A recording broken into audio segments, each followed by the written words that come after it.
کله چې لوبډلمشر تبدیل شو او د شهزاد محمدي د نړیوال جام څخه رابهر شو، په افغانستان کې ګڼ غبرګونونه او انتقادونه وشول. انډي مولز د غوراوي کمیټې مشر شو. دی غیر مستقیم وایي چې زه به داسې لوبغاړي خوښ کړم او کرکټ ته به یې راولمه چې پخواني ځایناستي به شي او هغه به مو هیر شي. نو خبره دلته ده چې د شهزاد محمدي سرنوشت باندې څه کیږي. د هغه سرنوشت لا هم نه ده معلوم. آیا دی به بیرته کرکټ ته راشي او یا به له کرکټ څخه بهر شي؟ انډي مولز داسې وایي. کرکټ بورډ وایي چې په روان نړیوال جام کې د ملي لوبډلې احتیاطي لوبغاړو د الف لوبډلې او له 19 کلنو کم عمره ملي لوبډلې لوبغاړو پرون د کابل کرکټ نړیوال لوبغاړي کې د انډي مولز تر څارنې لاندې تمریناتي کیمپ کې ګډون وکړ. د کرکټ بورډ په وینا په دغه کیمپ کې د نړیوال جام لوبډلې لپاره اعلان شوي احتیاطي لوبغاړي هم شتون لري چې د اړتیا پر مهال به په نړیوال جام کې د لوبېدونکو لوبغاړو پر ځای لوبې ته ولېږل شي او د هغو د ځایناستي په توګه به وروپېژندل کیږي. افغان کرکټ بورډ وایي دغه راز په دغه تمریناتي کیمپ کې د الف او 19 کلنو د کم عمره لوبډلو هغه لوبغاړي هم شتون لري چې له دې وړاندې په تمریناتي کمپونو کې ځلیدلي او وړتیا یې ښودلې وې. د غوراوي کمیټې د مشر انډي مولز په وینا په پام کې لري چې یاد تمریناتي کیمپ هغه غوره او تکړه لوبغاړي انتخاب کړي چې په خپلو لوبو کې ډیر ښه ځلیدلي وي او له ډیرو وړتیاوو برخمن واوسي.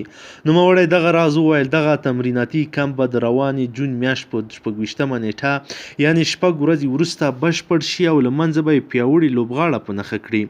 افغان کرکټ بورډ زیاتوي اوسمهال په کابل او ننګرهار ولایتونو کې د الف ایمرجنګ او له 19 کلنو کم عمره لوبډلو تمریناتي کمپونه هم روان دي چې په ترڅ کې به دغه لوبډلې د یو بل پر وړاندې لوبې هم وکړي.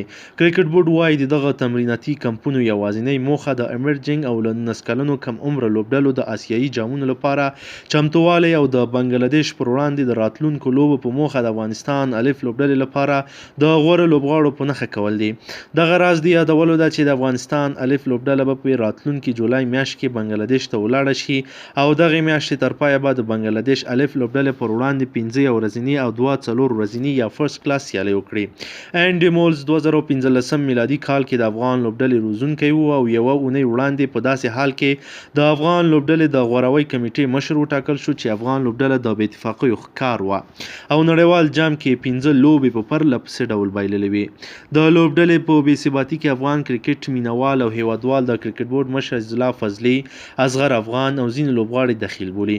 خو پرون د افغان لوبډلې مشر روزونکی ویسټ انډیزي فیل سیمونز په خپل ټویټر کې لیکلي چې له نړیوال جام وړاندې د لوبډلمشر په بدلولو کې د غوراوي کمیټې د پخواني مشر دولت احمدزي لاس دی او لوبډلې د بې ثباتي ذمهوار هم دی.